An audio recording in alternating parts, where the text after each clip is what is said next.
Before we begin, I wanted to give a quick apology for the audio quality in this podcast. My normal method of recording broke, and I didn't discover that until 5 minutes before recording it, so I had to use my backup method. But I'm trying to get it fixed, and it shouldn't apply to commentaries. Enjoy. Hello, ladies and gentlemen. Welcome to another episode of the True Narrative Podcast. I'm your host, $1 Million Man Mark. Today we got a special episode as we're kicking off a new saga in the GG epic. Today I'm welcomed by Podrick Payne. He was a former GG ally who turned. I'd like to welcome you to the podcast, Podrick. Well, thank you very much. I never thought I'd be doing this, but, George is George, and he pushes people away, so. Yeah, that seems to be a common thread going on with George these days. I guess in his entire life, right? Not just these days. Oh, yeah, exactly. So let's give a little bit of background to what you were doing. You were working for Marty, following George around, and some things happened, I guess, that you didn't agree with. So you kind of, we'll forgive it looking back on it now, but you turned on George and did not make friends with the rest of us. Oh, yeah, there was a few things that me and Marty didn't agree with, and I ended up reaching out to GG and, trying to bring all this to an end. He made a good case about why he shouldn't be trolled, and he kind of lulled me at a sense of frustration. I was frustrated at the time, so that's how he got me. And when I set up the call, I set up a message, we started talking, and then you guys said no to the deal that I set up, and we just went from there. And then I eventually started talking to him more, and the more I talked to him, the more I kind of felt bad for him. And so I was just trying to use my resources to aid him as best as I could, thinking that he was, just a person that wasn't really understood. And then I found at the end of the whole thing, I sort of found out that everything you guys were saying about him was correct, and I learned a valuable lesson. Yeah, and we've got for the the ladies and gentlemen at home listening, we've got over 200 calls recorded that you gave us, and I have had a chance now to listen to all of these calls, and there is a lot of damning shit in these calls, if you want to put it lightly. Oh yeah, I'm always a big advocate of cover your ass and recording him just as backup, and I started from the very beginning, and throughout the entire time his life is chaotic and so much happened. I mean, there there have been times where George has been just going on 2-3 hour rants and just calling me throughout the day from things that you guys were doing to him, and it became nonstop, like multiple times a week for almost 2 years, and here we are. I think it's important to note that during this entire saga, well, at least in the beginning, you had Phyllis was talking to him too. So I'm sure we knew a little bit that there might have been an ally on his side, but we didn't know it was you specifically. And we all so that complicated things a lot with Phyllis, and she ducked out. I think probably like a couple months into you talking to George, and we didn't really have any inside scoop on what was going on at the time. Yeah, it's funny about her. Listen, George is a complete idiot, and I be full for full disclosure, he's gonna eventually talk to her again, because that's just the kind of person that he is. He just can't, resist any kind of female talking to him because he has no play, as you guys are gonna come to hear about his dates that he went on and the women that he's tried to court that never works out. So George is a desperate man who will eventually, start talking to Phyllis again, and it's going to be a vicious cycle that continues. Oh yeah, we got stuff on. We got stuff about in that scene rolling right now. I won't say too much to give anything away, but the Rome wasn't built in a day, as George said, so it takes a little bit to get wound up. Exactly, and he has a smooth brain, so I don't think he's gonna, stop it anytime soon. No, there's a lot of highlights from these calls that we could talk about, but I think it's important to note that a common thread throughout the later calls is that you had a lawyer friend, and that lawyer friend was working on some stuff and was giving side advice to George. And eventually that sort of didn't pan out because George was a demanding asshole to some guy that's, not charging George. And George didn't like that, from at least from the call that I heard, that the guy didn't want to do pro bono for George when George wouldn't do an iota of work to help out. No, my attorney Merrick was willing to help George, but he just requested minor things, um, like information, background. If you ask George to do anything, he makes every excuse in the world not to do it, and he never wants to help his case. So eventually, Merrick sort of got tired and annoyed that George doesn't want to listen, and so he just said, you know, I'll help him on this thing, but we need this. And then at every step of the way, George argued with him and just complained about every little thing that Merrick would say to him. He sounds like a troll, and it's just like, no, he's being honest. But to George, everybody sounds like a troll. So Now, the home audio or the home people might be wondering what George was using this lawyer for, and there were several things he wanted from him. One of them was the about the Cooper situation, which we'll go into, and he also wanted help with fighting the trademark application that the yeah, esteemed Gregory Hunter has claimed, and George's claim is now abandoned and empty, and he'll never get anything done with it, not like he would in the first place. But George just wants free help without having to do anything, and that's about it. yeah, that's what I think people are really going to take away from these calls. That every time I tried to help him and I requested anything from him, it was always a battle. It was never easy with George. If it wasn't his way, it's the highway. And one of the things I wanted to point out earlier, and when me and him first started talking, because I do real estate, I was looking for a place for him to live. And I even went as far as getting cheap apartments in the area that he could afford with his little income that he has. And he refused to live in an apartment because it's not a house. And what I learned was that he wants full control, and you can't have that in an apartment. Yeah, and there were several properties that you had suggested later on that we saw and heard in the Hmm. calls that were in, not as wealthy or well-to-do areas. It's George calls anything that's not the suburbs the ghetto, and he Yeah. refused to quote live around black people and drugs, as he said. Well, that's exactly what he said. That was his one caveat for me looking for places for him is, essentially no blacks and yeah, no nothing in a certain area where certain people live because truthfully he's afraid of black people and gay people. Yeah, for sure. Anybody who isn't, yeah, I always thought it was funny that George wouldn't live around drugs when like all the women that he's about are addicted to them. So you think that having the addiction point real close to home would be an easy yeah. pickup for the women around there. Yeah, you can just pull up to the side of him in his vehicle, move all that shit off his other seat and, slide him right in. But, he's just too lazy to try anything, essentially. And one of the some of them there's going to be a lot of infuriating things in these calls, and Billy Baxter put it well that he said the stuff that George said doesn't really get to him, but there's a certain period where you guys are going back and forth about Magic Matt, and for those that don't Oh, know, Magic Matt, according to George, or at least George hinted at it, killed himself about I would say what 6 months ago at this point. yeah, yeah. Yeah, so Matt killed himself after he went to a group home, and George was talking about how he went to go see him at his house, and he looked awful. And we posted pictures of Matt's most recent sex offender pictures, and yeah, he looked horrendous. But George is sitting there saying that the girls that Matt raped don't have it as bad as Matt because Matt suffered in prison, and their trauma was always temporary, and it just disgusting shit. That was the most enlightening and frustrating call I think I've ever had with George. Yeah, it was frustrating to listen to.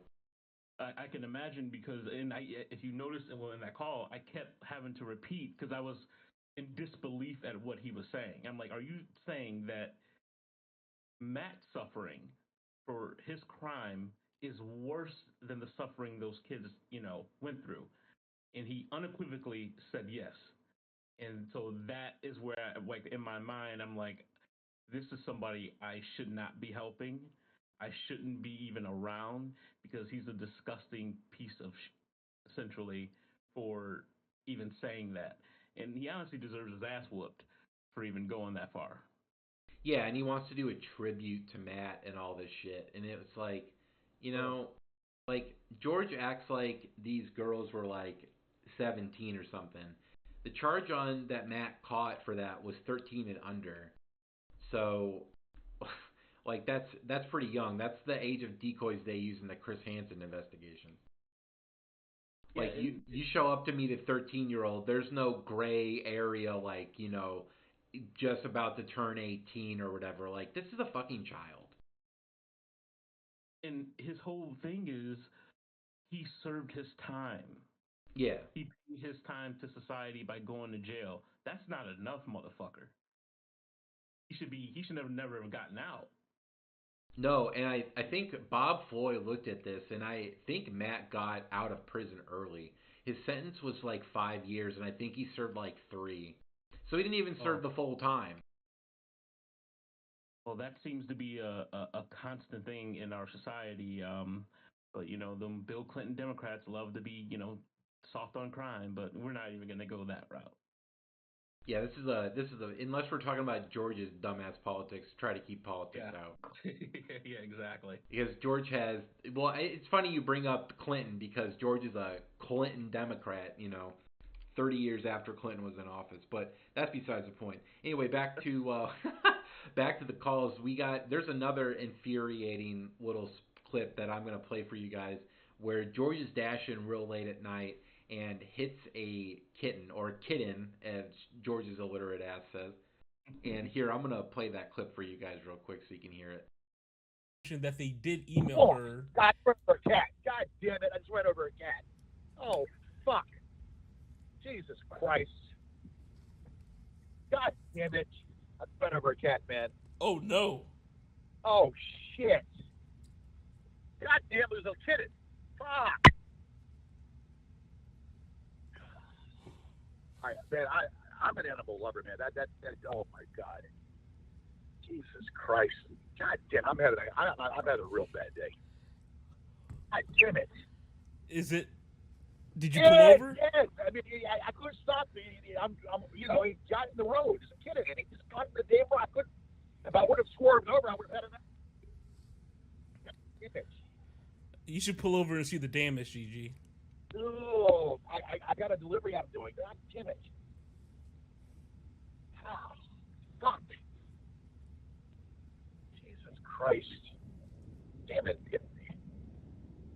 Oh. Hold on a second. Yeah. All right, I'm. This is. I mean, what are the chances of that happening? That's pretty high, especially when it. So the takeaway from that clip is that George hits the cat, but he said he's such an animal lover, yet can't go back because he might get a bad rating on his DoorDash delivery. What a caring person. I couldn't believe he didn't stop his car to even check to see if there was blood or if the cat was okay. But it's just more and more things like that kept happening, and these calls expose who this man really is, and like his heart of hearts. Without people, watching him, you get to see what kind of person he is at his core, and he's a piece of shit who cares about nothing or no one else but himself, and that's what you guys are going to take away from that. And there's even times in these calls where George lies to you about having cancer to try and gain sympathy, just like he did with Phyllis. Oh, yeah, I wasn't expecting that. I think him admitting to me, another thing also I'll add, him admitting to me that he beat up that black child for just messing with him. It's still like it's another thing that was just like, damn, you've never had your ass whooped. And George, I still live in Richmond, and anytime you want to feel froggy or your ass is chapped, we can do this. but you're a coward and you're a bitch. So, but yeah, it's just the more you bring up things that are jogging my memory, the more it annoys the fuck out of me. I mean, yeah, he admitted that he called that black child the N word and basically like threw him to the ground. Yeah, in front of Kevin, who did nothing about it, of course, because he's a little weasel who's a coward. And speaking of Kevin, that man is going to have a big wake up call when he starts hearing about how George really feels about Mary Elizabeth, his queen. So I can't wait till you guys hear about that. I mean, yeah, he's already badmouthed her in the Phyllis calls, and those were pretty bad. But like, it's even worse in this case, in the He calls goes that into you had. very great detail. He goes Yeah. into great detail about his dislike for her, and among other things. Now you were talking about George hiding from you. There were GoonCon last, not this year, but the year before that with Oh, Eugene and Mel and Lewis and Mad Eye and all of them were there, and George hid the entire time, and you will hear George make excuse after excuse after excuse to you as to why he couldn't confront them. My favorite in the entire thing was how the goons were going to, it was like the cemetery or something, and going around town, and George said he couldn't like look for them because he was going to Washington D.C. for a job yeah. interview. That's right. He did say that. Well, I'm in Washington right now, so I can't do anything about it. I was like, okay, George, you're still dashing around right now. Yeah, You're just afraid of them. yeah, he's just afraid. And it was funny because he said he was there for a job interview, but yet it never got mentioned ever again. At all. And what I noticed about during that time period, he really was afraid of everybody. And he would be careful not to say where he was. He was so paranoid, he wouldn't tell me where he was most of the time. He would call and ask where they are. I'd tell him what you guys were doing, and he'd be like, "Oh, I'll kick their ass. I'll do this." I'm like, "Well, go. They're here. I can tell you where they are, and then we can set this up." And he just made every excuse in the book not to do it. Yeah, and you were feeding to him where we were because you were able Yeah, to see Discord. And unlike a certain specific ringleader of that event, we did not sabotage you guys' ability to get to George. Like, we were broadcasting in Discord where we're going to be, and you were feeding that to him. And, he doesn't know that we know that he's going to be at these places. So technically, he could ambush the goons if he wanted to because he said he was bringing Quater Norzad with him, but he just hid. yeah. I was trying to set that up to where he could, if he wanted to fight as much as he kept saying it over and over again, we could easily, I can let you know where they are. They're going to be at the grave at this time. He just never did anything. And then the irony of it is me watching the video he posted after everyone left, sort of bragging about, oh, I had my party and they're gone now, and then they were afraid of me. It's just like, you are such a pussy. You are such a pussy, man. Yeah, and they repeated the same thing happened with GoonCon this year. Yep. Was just you were telling him where they were or where the goons were, and he was hiding, and then Boston comes and visits, and he's at the cemetery, and he's there for like 30 minutes to an hour. George waits a long time and then shows up and then is like, oh, well, they're not here. It's like, yeah, because you waited an hour until Boston left and then you showed up and acted like you had some great victory because he's a pussy. Oh, exactly. He always would say, I'm going to kill them with my bare hands," but he always had a weapon. Just so everyone knows, he always had a hammer, a claw hammer. I think he told me he had brass knuckles. Yes. I think he told me he had like a mace and chain, and to swing. That's my favorite weapon. He had Yeah. a taser. He had an assortment, an array, sort of weaponry that he was gonna pull up with. But he still, even with all those weapons, and he was armed, he would not show up to fight even one of you.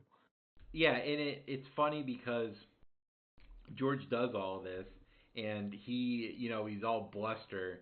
And then the reason that he says he doesn't end up showing up at the end to confront them is because he's afraid of what he might do. It's like, okay. Well, yeah, he told me he had what did he say during the first Goonka? He had Quater Nozad that he was gonna have. He also, I'm not sure if you heard this call yet, but this was before, I guess, around the time where he was stuck in the Costco parking lot. My favorite arc in this saga is when he was completely broken down in the Costco parking lot for like a week, and no one wanted to help him, and he had a mechanic, and he said his mechanic was a former sniper. He was Yeah. gonna pay. He paid him to help him as well. It was just a lot of bullshit from GG. Yeah, and then lo and behold, if I remember correctly, that mechanic never showed up to help fix No. George's car. He had him waiting in the, I think it was Ace Hardware. Yeah, one of them hardware stores parking lot for all day. It just never showed up. One of the better parts I enjoyed from that little Costco stranded arc was George asked his friend Casey for help, and Yeah. Casey told him that he should go on the side of the road and pick up cans and turn them in for change. Yeah, and George did not like that so much. No, he did cut not. Casey out of his life. Yeah, he iced Casey so hard. Which is, I mean, it's like whatever. Casey was a troll anyways, like, and he talked to Yeah. us when that was done, and yeah. It was just ironic that the sort of the ideas he was given were that was an idea to help him. You need money, go pick up cans on the side of the road. You're not doing anything else. Yeah, that could make you money, but his ego is so large that he can't fathom doing anything to help himself. I think one of you guys said it before. You guys said he was stuck in a poverty trap, and I 1,000,000% agree with that. And you will all hear that during these calls. Anytime I did something to try to help him or gave him an idea of what he could do to make his life better, he fought it to the very end. Well, George is stuck in a poverty cycle or trap, whatever you want to call it, from his own making. If he wasn't Oh yeah. spending money on stupid suits and $780 trademarks that end up being abandoned, George, and Lyle taking. yeah, and suits and all that shit, he'd probably be in an apartment.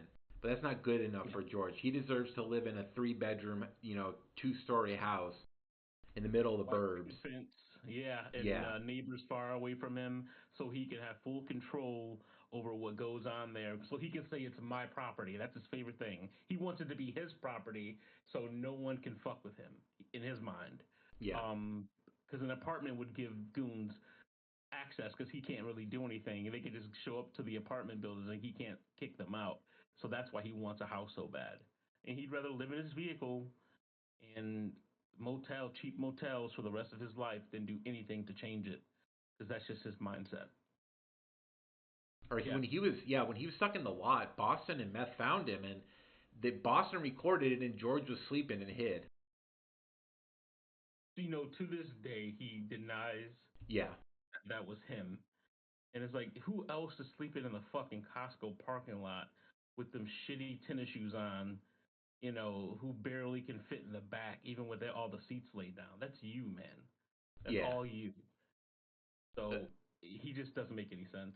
yeah. It was funny in one of the calls. He was complaining that he was trying to sleep at like 2 a.m. and a delivery semi was parked in the dock, and it had its lights on, and he was all pissed off about that because it wouldn't shut off. Yeah, it was pointed right at him. Yeah, He couldn't move his car because it was broken down, so he was screwed. yeah, But yeah, I think around that time, that was when sort of Kevin showed his true colors, yes, and he did not help Gigi at all. He pretty much told him, well, sometimes as a man, you got to figure this stuff out on your own, and Gigi hated to hear that. yeah, But yeah, ultimately, Kevin was right. yeah. A broken clock is right 2 times a day, right? That's true. Now it is funny listening about Kevin. George talking about how when is talking about what an upstanding citizen Kevin is. When Kevin's dad died, according to George at least, um, Kevin got his dad's house. However, the caveat to Kevin keeping that house is that his disabled sister lives in there with him, and Kevin takes care of her.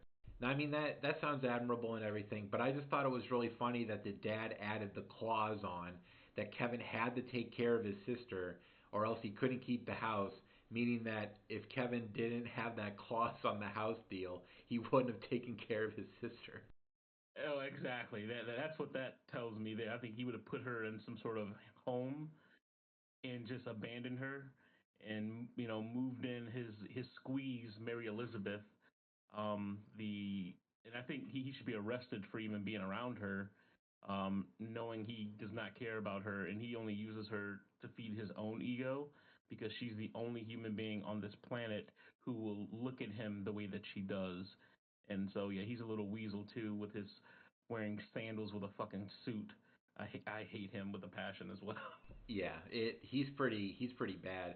And we're speaking about George allies turn it on him. That the whole Vince saga comes later on in the call series, Oh, but that was quite an interesting time. As many of you know, Vince had an experience with Jamie back when Jamie was alive.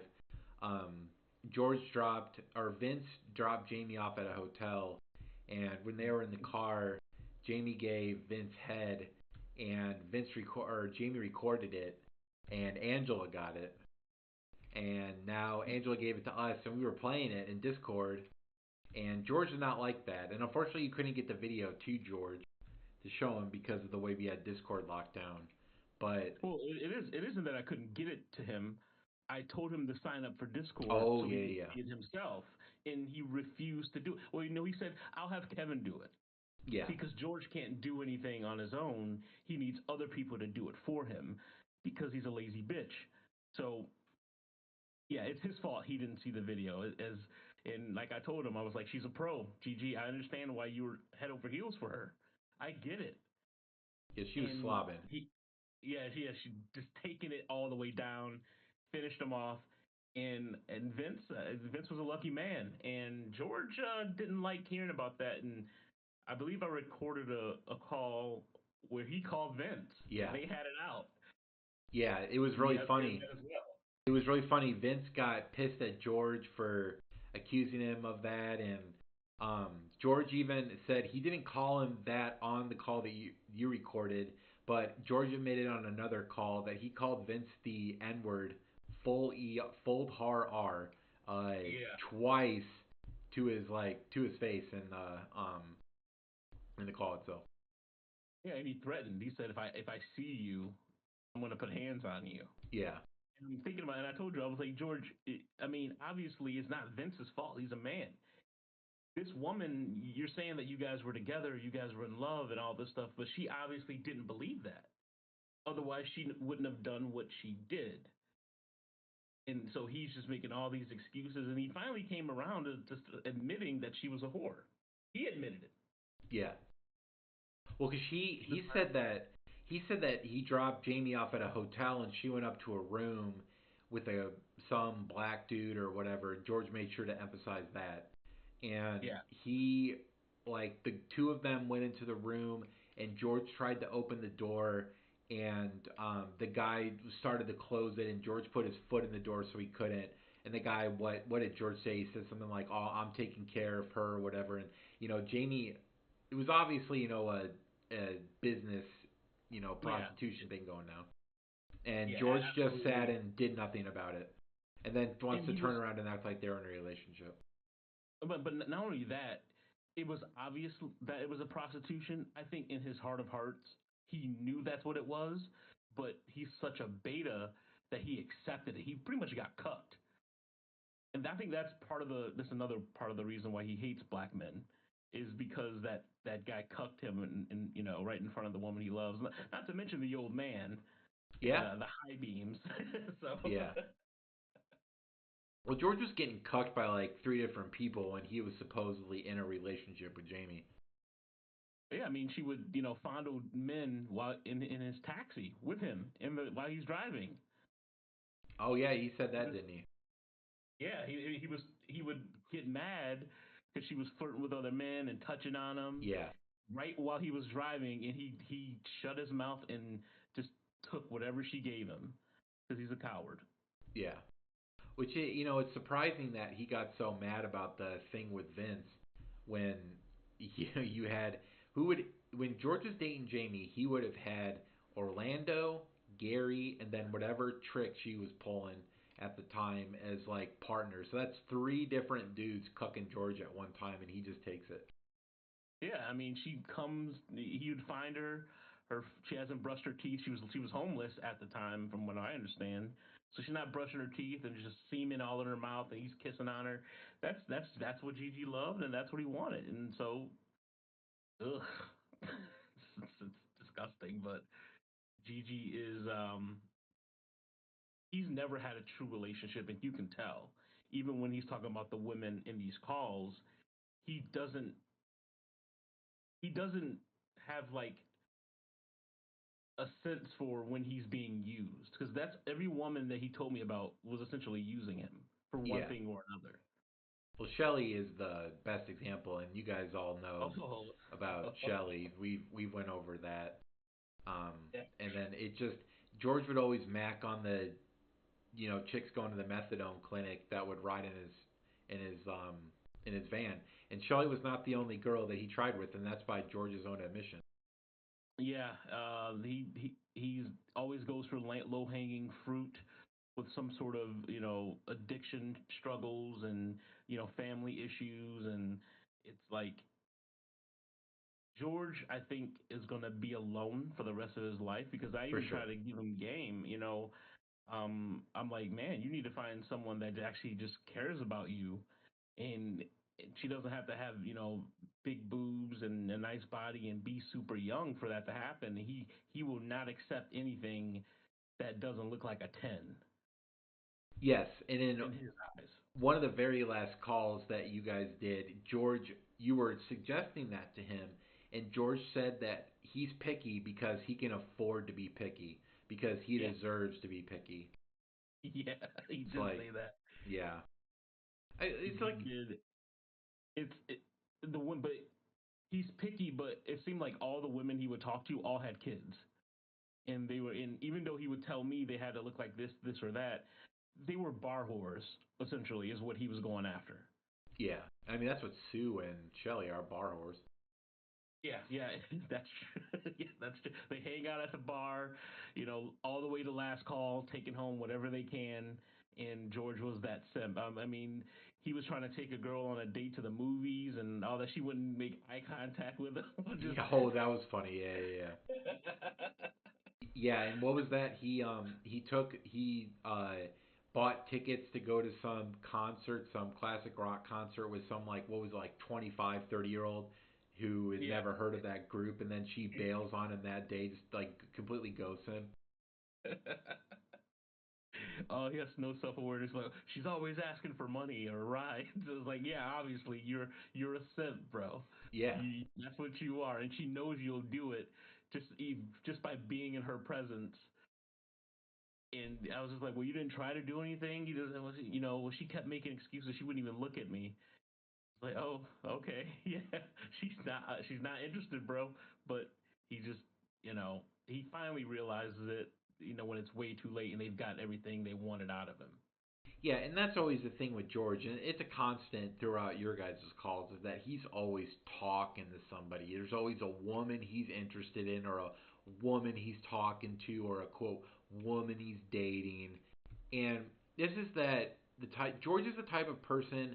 It's like those really socially inept guys that think that just because a woman smiles at him or holds the door for him or is kind to him out and about, that Hmm. that's automatically means that she wants him. And if they're casually texting or they see each other like once a week at a store because they're there at the same time, and he talks to them like freely, that they're quote talking and implies that they're getting ready to like rev up a relationship essentially.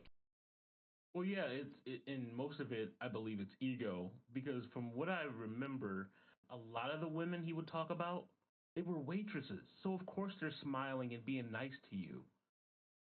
They want a tip.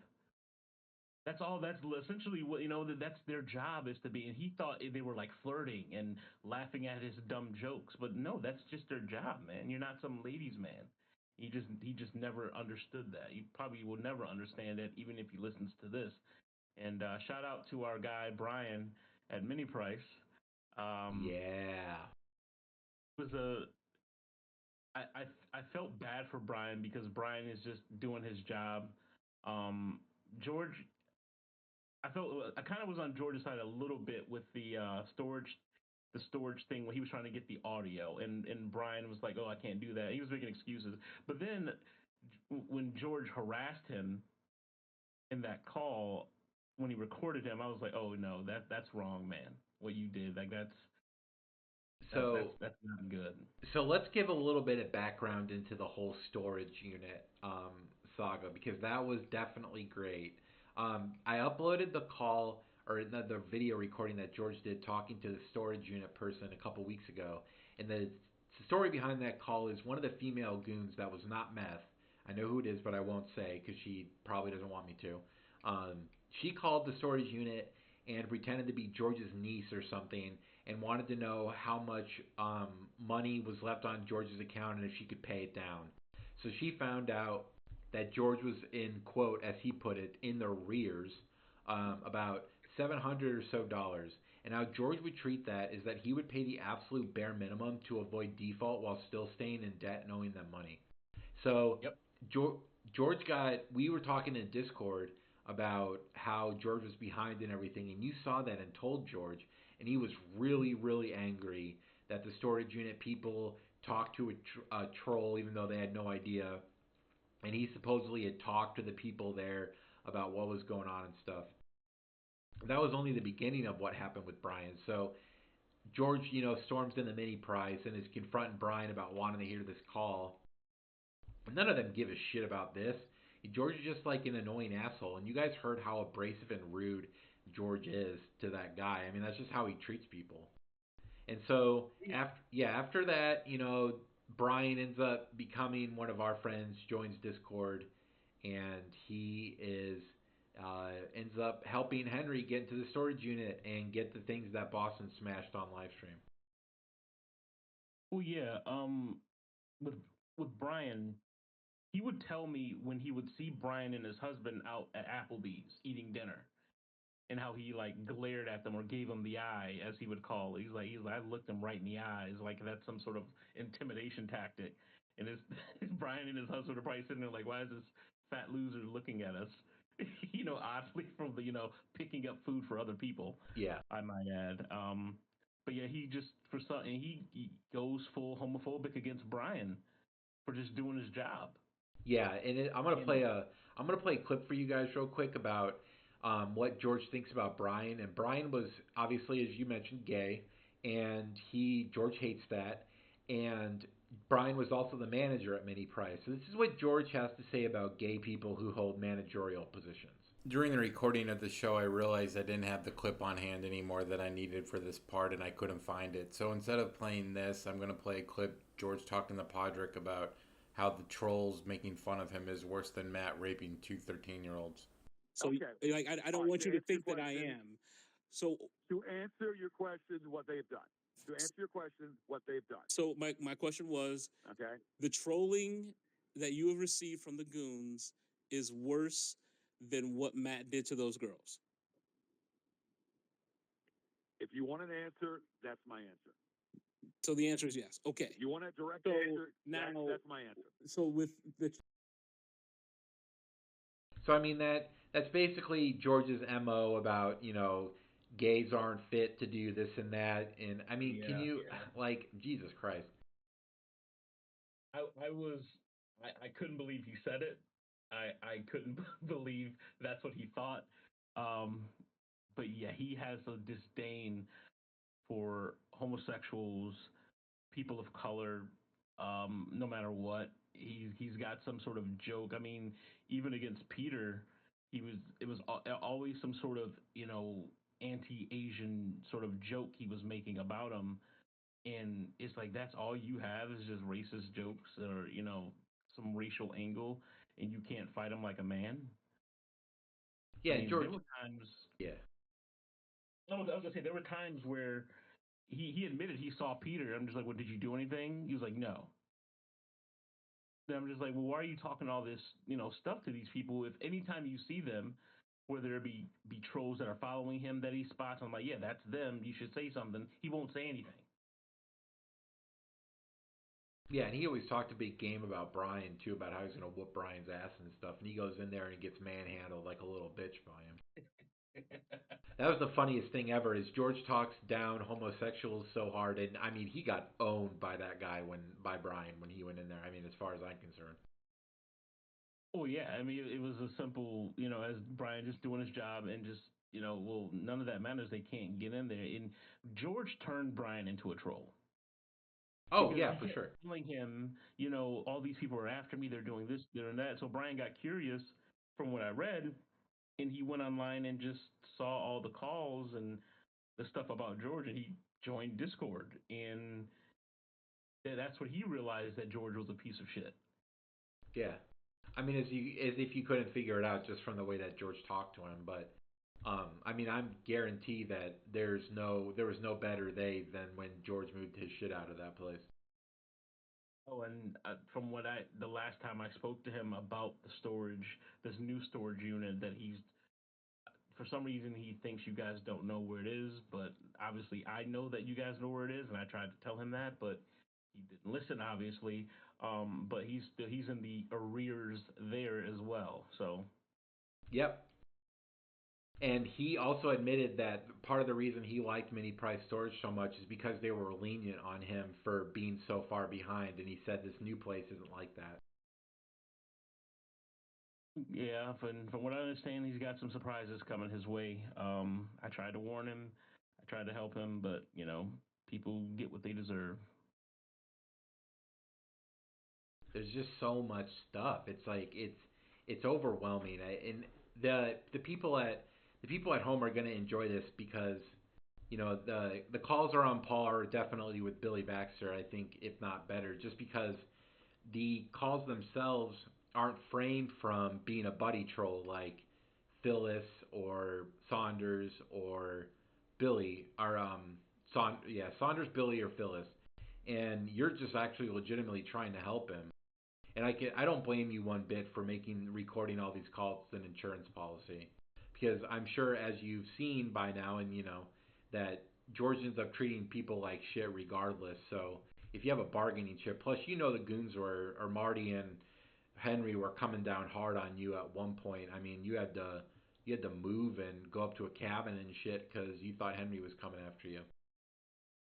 Well, yeah, and it was a lot of that stuff, and it was a lot of hits I was taking for his benefit, and he just did nothing the entire time and just made excuses. I'll do it on Monday. That's his favorite line.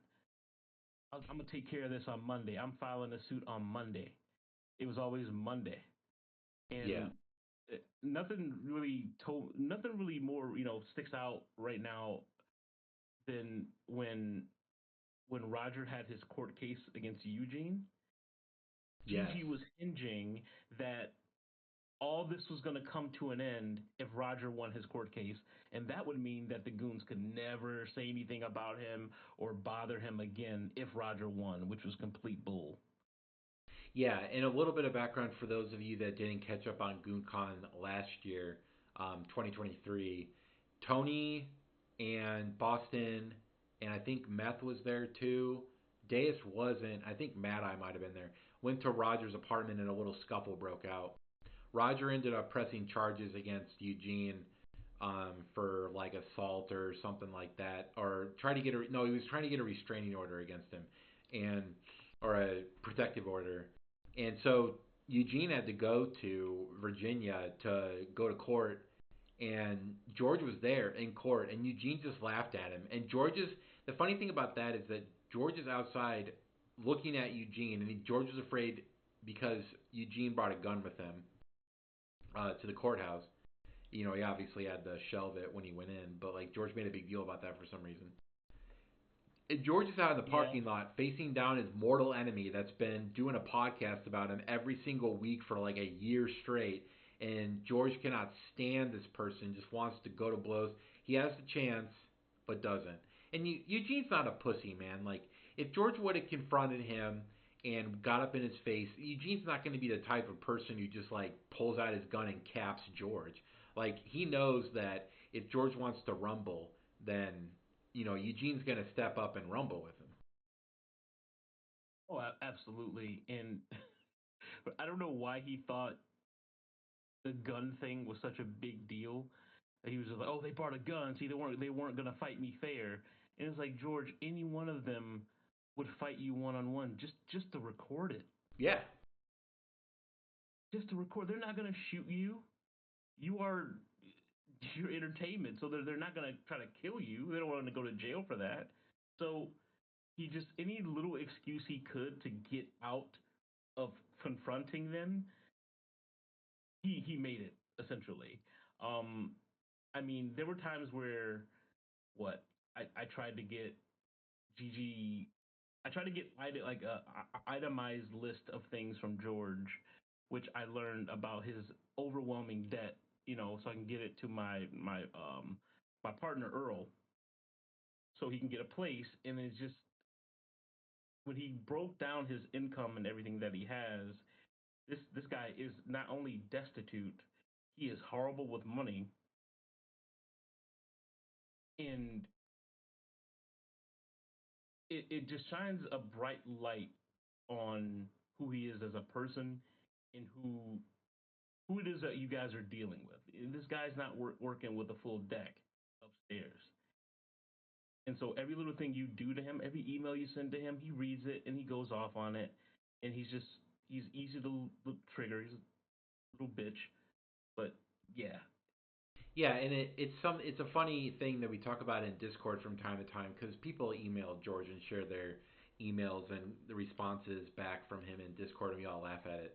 But made very apparent from the calls that George may not respond to every single email that the goons send him, but he reads them and he doesn't block email addresses. I was convinced for a long time George didn't respond to me that he had blocked my email, and then one day I sent him something and he's responding to me at like 4:30 in the morning. It's like I guess Dick's security guard got you up a little like 30 minutes ago and had made you move parking lots, so got to check your email in case your superiors reached out to you. And I mean I'm not sending George emails at 4 a.m. Like Jesus Christ, like holy shit.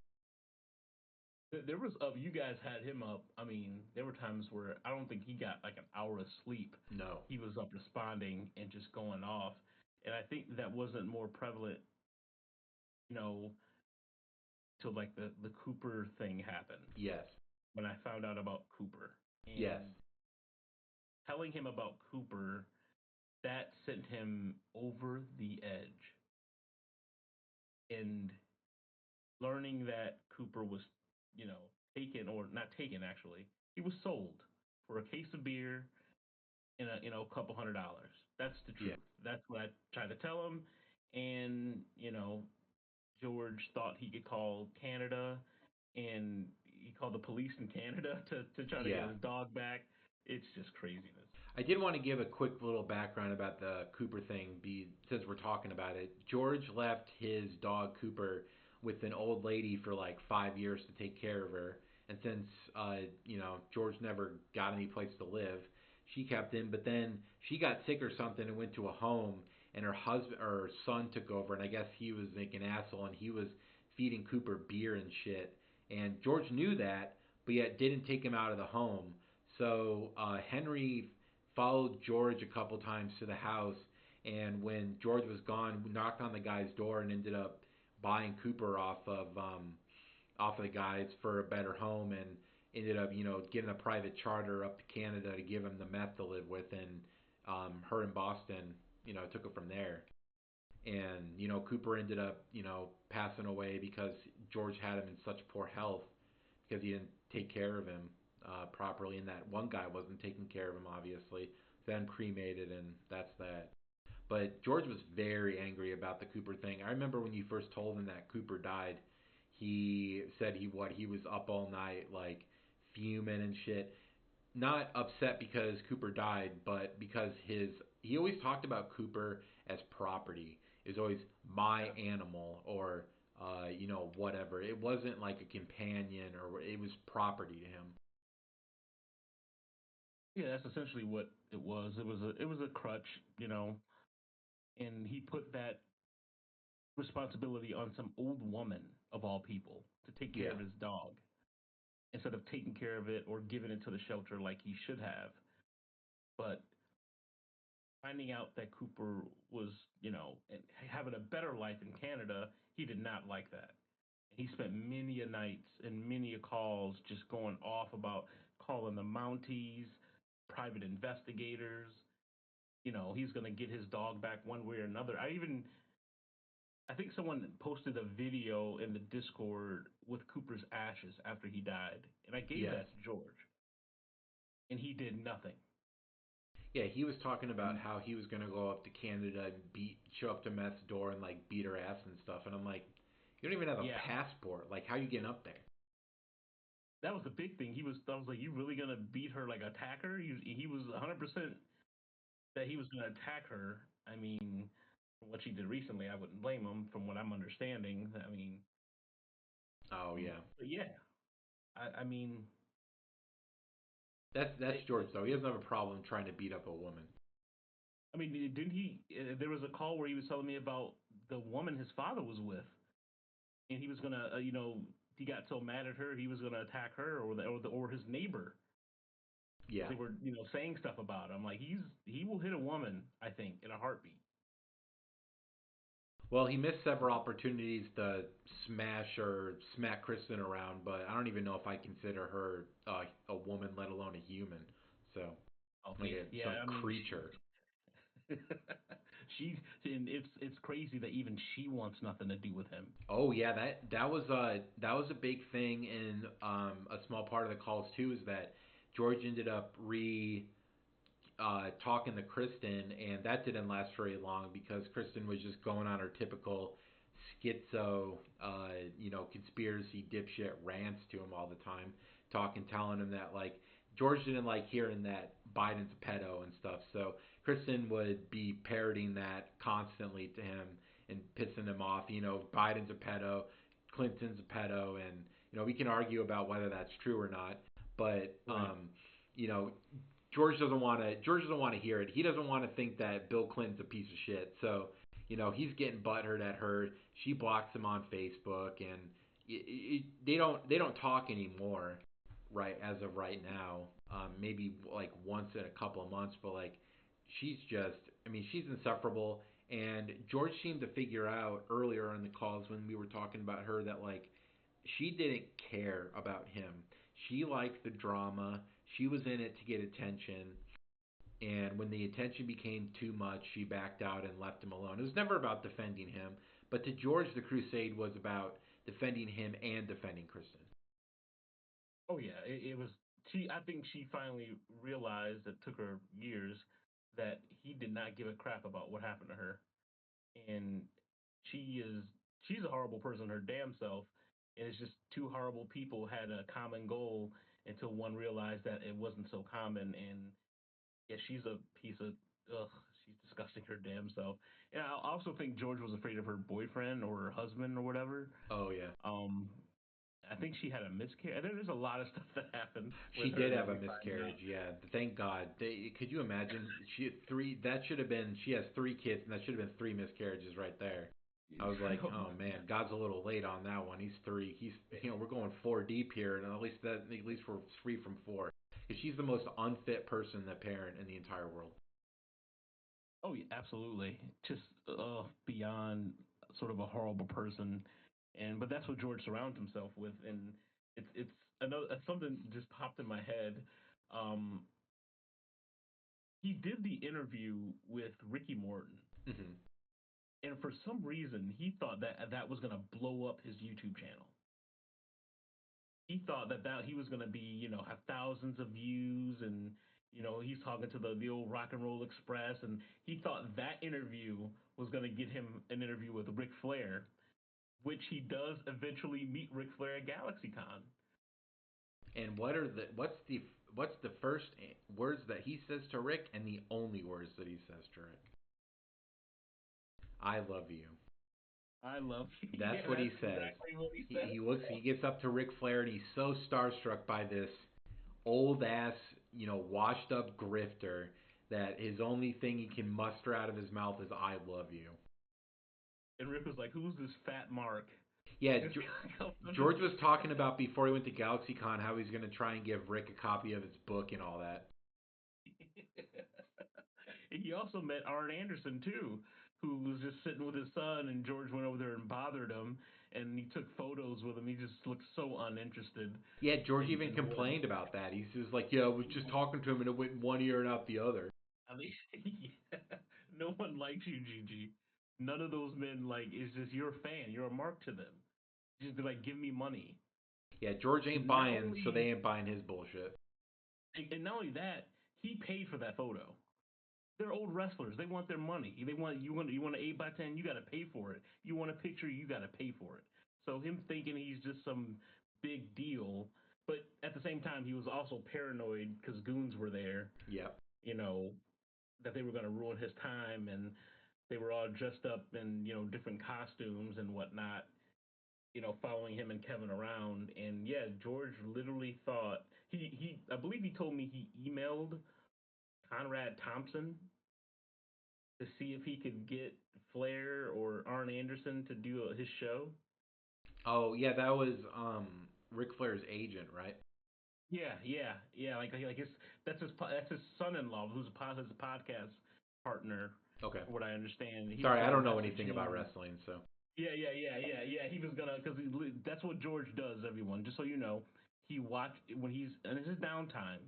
He watches old professional wrestling from the '80s on his phone and listens to their podcast. That's all he does, and watches Cowboys lose their games every week.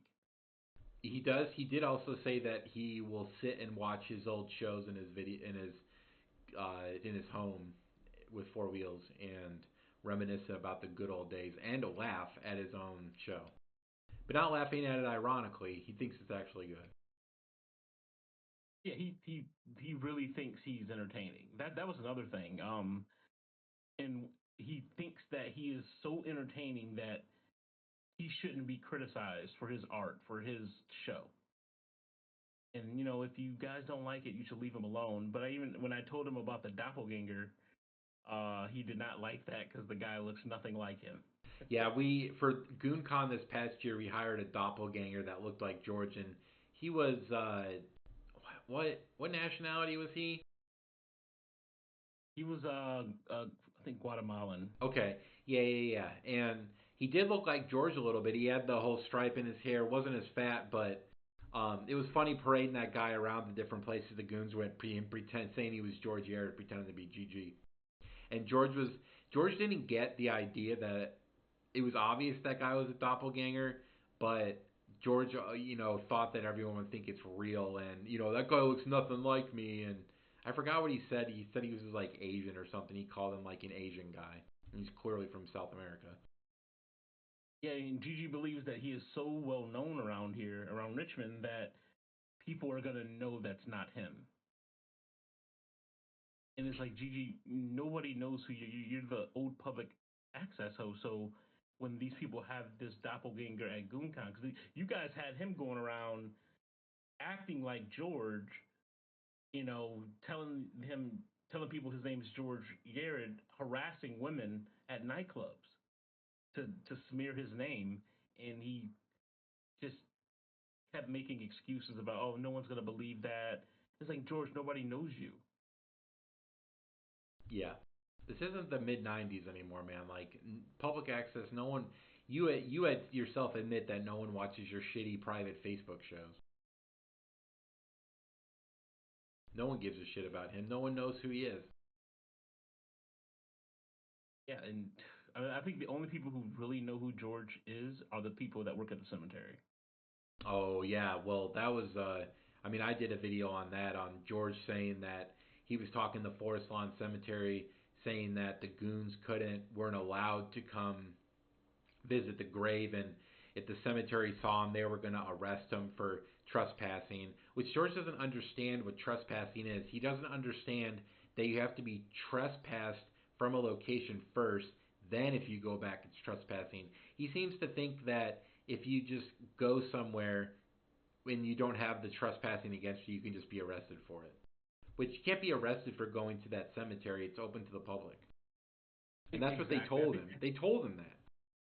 Oh yeah, multiple times. And when I told him that, I found out that Henry was going to go up there to talk to the manager about finding out how much a plot would cost. Gigi immediately believed that he would get arrested, and he shouldn't be allowed to do that because he's harassing him. I'm like, he's a customer. How can you prevent someone from buying something? Yeah, I mean, they didn't listen to him when he said that to him. They. Oh no, they didn't listen to him at all, and neither did the trademark attorney. Because not only he doesn't realize that that guy, I think there's some rapper, if I'm not mistaken, that trademark the gorgeous. Oh, George. you talking about Gregory Hunter? Yeah, Gregory Hunter. Yeah. Pimp God. Yeah, Pimp God. George isn't happy about that, even though he paid all that money to get it, and he found out the hard way that you should have did this years ago, and it's owned by somebody else. Well, the funny thing was when the trademark, I was listening to the trademark part of your calls when we were talking about Gregory having the trademark and giving George a cease and desist, and Boston and I covered that in a video, the emails back and forth between him and Gregory, where Gregory gave Boston the lease to use the name, and once George found out he was black, oh boy, there were N-words dropping. George was demeaning what Gregory did because Gregory was a rapper. Like, just because you're a rapper doesn't mean, I guess that means you're not allowed to be entitled to a trademark. Oh, and he was also really butthurt because Gregory called himself Gorgeous George and his name isn't George. Yeah, he was very upset about that. And when I told him, from based on the research that Merrick had found, that the guy has been using the name since like 94 or 93 before George, he just made every excuse in the book as to how it was his first and he's going to fight it. And I think is he still fighting it now? I don't know. The last I heard, he was talking to a trademark attorney to, I guess, protest it. So I'm not sure where that's at now. No, what's happening now is George filed for the appeal. It got filed for the trademark. It got denied because it was too close to the one that Gregory holds. George was emailing a lady named Valerie who worked at the USPTO. I had to make sure I said that right because George fucks up the acronym for it, and I'm used to hearing it wrong. What did you say, USTPO or something like that? PTO, some patent trademark office, whatever. But of course, George didn't say it right. He struggles with acronyms, and he was supposed to appeal that decision. Never did. He thought that emailing Valerie and telling her that he was going to appeal was good enough, but he never appealed. And then Valerie told him that his appeal, the trademark is dead now, is like his trademark app because he didn't appeal quick enough. And he didn't submit an extension for a deadline. Well, it's completely gone. Like, he can't get it. No, he couldn't get it in the first place. And the funny thing was, as George would say, in retro respect, is that the Krista Hacker calls not too long ago was the call where Will Markland got the trademark, or was a filing for the Gorgeous George Show trademark, and George lost his shit over it. And the reason Will got dropped from the trademark lawsuit was because we said we would abandon, or Will would drop the trademark application if George dropped him from the lawsuit. And that's what ended up happening. But if George would have filed for the trademark the day after Will dropped it, he still wouldn't have gotten it because Gregory owns it. So it's like, okay. Oh, wow. Yeah. Like, Gregory's had that trademark for the past 5 years. So he would have... I was going to ask, wasn't there like a deal? Because he was telling me about a deal that that was offered to him by Gregory. Oh yeah, yeah. Gregory wanted he wanted money from him because I remember those emails because I was talking to Gregory too, still do, great guy, and yeah, George he when he found out what George was all about, he had a different deal for Boston than he did for George because he didn't like George, so he was going to get some money out of him. He wanted like $500,000 or like not $500,000, but $5,000 up front, and then like $1,000 per month to lease the name. and he gave Boston a deal that was like $250 up front, and that was it. So George got Gregory knew what George was about and did not like him. And even the first initial email George sent Gregory was just like, "What the fuck is this dude talking about?" Because those are my favorites. Is like my favorite item that George has ever given us is the recording of him talking to Brian, because I think it's fascinating listening to George explain to people that aren't trolls or know what's going on about the trolls, because he sounds like he's absolutely insane. Yeah, no, I like that. That's true. I think a lot of the calls that he made, even the ones to vents that I recorded, you can hear the bravado go out the window when he actually is face to face with somebody. Yes. He's not as confident. He's not as cocky. He's not as I'm a badass. I'll choke you out and power drive you. Whatever the crap he says, all that leaves as soon as he for somebody that's six something foot and he says he's 280. He's 380 pounds. I'm Yeah. sorry. Yeah. He's a large man. He keeps that. What's sad about him for me is that hernia. Yeah. The entire time when I found out about it, and I kept like, you need to go take care of that. He keeps pushing it off and pushing it off, and I got other things I need to do. I got this I have to do, and that thing is gonna rupture, and he's gonna be in for a bad time. I don't know how it hasn't ruptured by now, to be honest with you. Well, all the stress he's been under. I mean, yeah, I mean that's true. I mean, what the last time I talked to him, he wasn't tying down old people correctly in their seat and was driving like a maniac, and then their seats were moving in the back. Like, yeah, he's Yeah, George got fired from the transport job, the Nile transportation job he was working, because he got too many complaints against him, and he went somewhere else. yeah, and I think even he admitted a lot of those came from women Yeah, they did. about how weird he was and things of that nature. It wasn't his smell this time. It was like him being inappropriate because even there were times where we would be on call and there would be people in the car with him while he's going off about attacking goons and Yeah, threatening goons and yeah. doing this stuff. Like there was like there's so many of that occurring that it just blew my. I'm like I'm surprised. It's not surprising he lost his job. It is funny when he is raging on the phone. At one of the calls, he's like going off to you about something, and he's like, hold on, I got someone next to me." And it's like a person he's driving around, and like the guy's like says something, and George is like, "Oh, okay, well, yeah," and then just keeps going off. It's like, imagine being in this car and your driver is just going ham on to some random person on the phone, talking about threatening to beat up people and like shoot them or do whatever. I'd be scared. Like, this Oh person yeah, driving me is unhinged, and George is unhinged. yeah, and I'm definitely complaining about that. If for 30 minutes on my drive toward my appointment, I'm hearing the fat loser who can't drive, by the way, damn near gets into an accident once a month. You can always hear, something happening. There was a few calls where you hear him like almost get into a car accident, and it's always the other person's fault. It's Yeah, never his fault. It's never him not paying attention. It's always their fault. So, yeah, I would definitely complain about him too.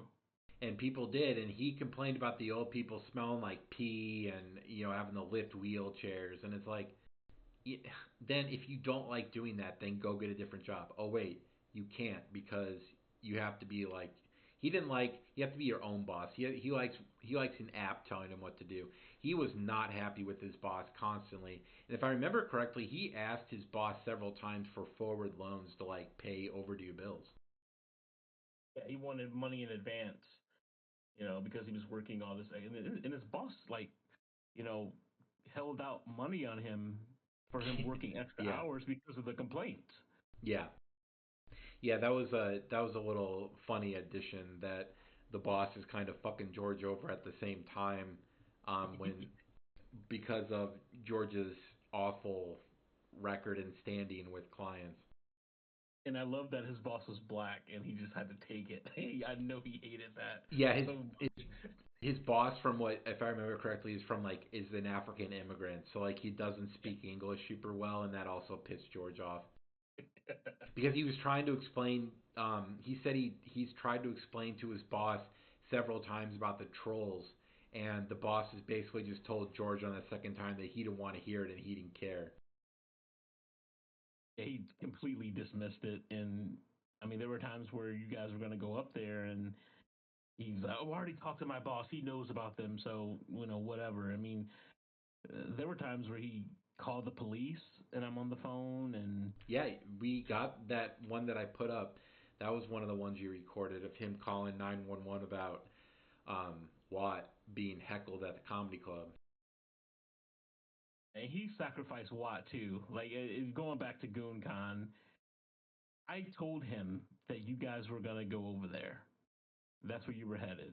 And instead of him showing up to aid his friend, Watt came out like a man because George called him and it's on video and was telling them that they were coming. And he confronted the goons. And George didn't show up to Watt's apartment until after the goons left. That's how big of a coward he is. Yeah, and the goons showed up to Kevin's little rent-controlled Section 8 apartment too. You know, Kevin's Mr. Big Baller, according to him. And Kevin didn't answer, so imagine that. Well, and that's ironic that you bring that up because that was one of the last few calls that I had with him. Is when I found out you guys were coming for the Halloween, um, in sort of Goonoween weekend, where you guys were going to dress up like George and other people within this GG universe and picket outside of Kevin's home about make pretty much an anti-racism, sort of anti-GG sort of protest. And George believed that you guys would all be arrested, even if it's on the sidewalk. And he did not like the fact that I pushed back on that notion, and he ended up hanging up on me. So. Yeah, that was the final straw. I felt like because that wasn't the first time George had hung up on you, and George is being so absent about that. Like if you're on a public space, you can protest for whatever reason you want. That's protected by the Bill of Rights. And George didn't get that. He thinks that if you're protesting for a nefarious purpose, like whatever that means, that you can be arrested. And you push back on that because it's fucking dumb. And he got butthurt and hung up on you. And I don't blame you for that being the last straw at that point. Yeah, that literally is the second to last call that I recorded, and with the last one being what it was. But you guys are gonna just know, listening to these calls, I'm not Saunders, I'm not Phyllis. I was trying to help the man, and you're gonna get a real huge insight into who he is on a daily basis as a person. So that's what you should take from these calls. That's why, to me, they're interesting, is because you learn about who George the man is, and not George the gorgeous George the character. And you get to see he is a piece of shit, vile human being at his core. Oh yeah, for sure. I mean, we didn't really need your calls to prove that, Yeah. but it just further drives home the fact of that, the thing that we all know. Right, absolutely. And just seeing how he acts, what he talks about daily, he's obsessed with the goons. Oh yeah. He would always say to you that he doesn't want to hear about the goons and it's taking a toll on him. And then 5 seconds later, it's what are they saying in Discord? Every single time, it was, well, what are they talking about now? What are they doing in there? What are they planning? What are they saying about me? And I found it interesting that the one thing that really sets him off is when you question his smarts, how smart he is. He's not smart. George, you're not smart. You are a moron. You are a smooth brain idiot. It's just the facts. And you're gonna get what you got coming to you. And like I said, you know where I live. I told you that from the beginning. And whenever you feel like feeling froggy, you should jump. To quote Jay Smith. Exactly. If you're feeling froggy, you want to jump. He won't though. He's gonna sulk. Yeah, and that's what he does. And you'll hear when Angela came onto the scene what George has to say about Angela. And he was listening to Boston's podcast, and every single time it was on, he was always listening to Eugene's podcast when it was on, or his live stream or whatever it was, his show. And George is just obsessed with the goons. For a man that parrots that he doesn't care what another man has to think about him, he cares so much what another man has to think about him. Oh yeah, he cares a lot. More than I thought initially, but it became apparent. He responded to every email, he just every time we talked, it was like I got all these emails and he was pissed. He was always in a bad mood. There was never really a good mood. It was just always something going on with him. And yeah, I'm glad it's over. I'm glad I don't have to put up with it anymore, guys. Trust me, that took a toll on me mentally. It was like I can't keep doing this. I mean, Billy had the same problem. Phyllis had the same problem. It's just both Billy and Phyllis just got so disgusted with George at the end that they just couldn't do it anymore. And you can hear the frustration that you have gradually building as the calls go on. Is that like you just reach a breaking point with this idiot, and he's just irredeemable.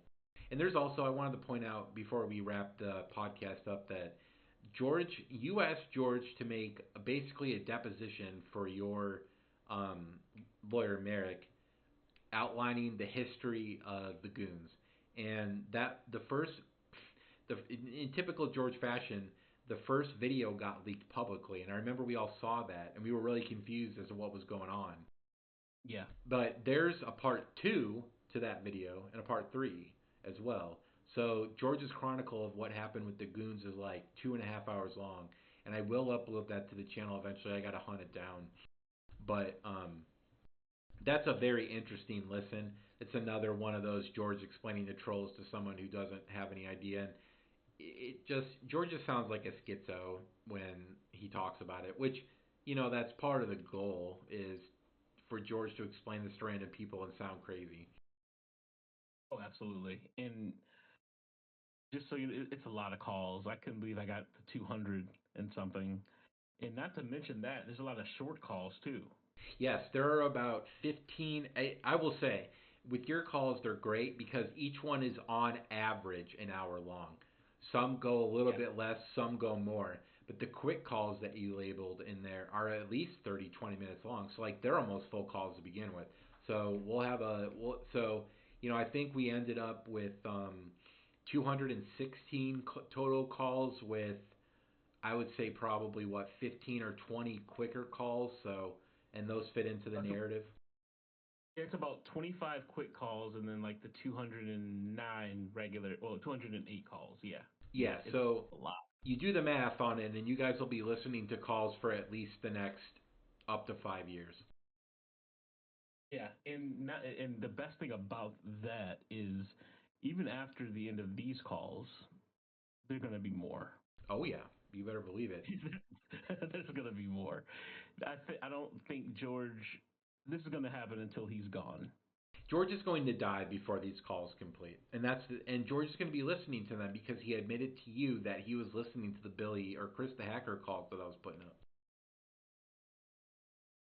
So, and that's when he started changing too. Not that I mentioned it. Like, now that you mentioned that, he started questioning me because he was listening to the Chris the Hacker calls. He was just like, "Oh, I don't want to, I'm starting to think that maybe you're a troll." I'm just like, where is this coming from? And it was all because of the Chris the Hacker calls he was listening to. He's a paranoid schizophrenic. It's what he is. He is. Well, he did say his mom was schizophrenic, and that he started to say it runs in the family, but then quickly stopped and corrected himself.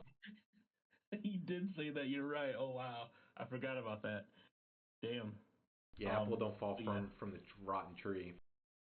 No, not at all. From both parents. Ugh. All right, well, we're getting close to time here, so we're gonna go ahead and wrap this up. Podrick, I'd like to thank you again for joining me for another True Narrative podcast. I'm sorry we haven't had an actual podcast in a long time. Haven't had a lot of big news, but when you see actual podcast drop, big stuff's happening. And I'll keep the commentaries coming.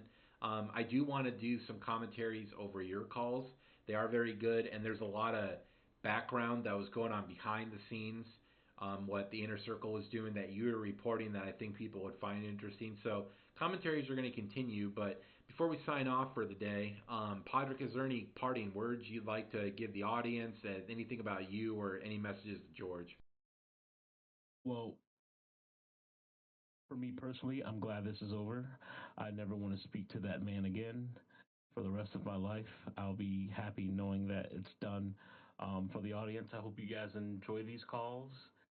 It took a lot out of me, and I did it all, as a backup to protect myself. And I didn't think that anyone would ever listen to that because I really did try to help George, but now he can go to hell. So, for you guys and for the inner circle and everybody, thank you for the money. And yeah, that's it for me.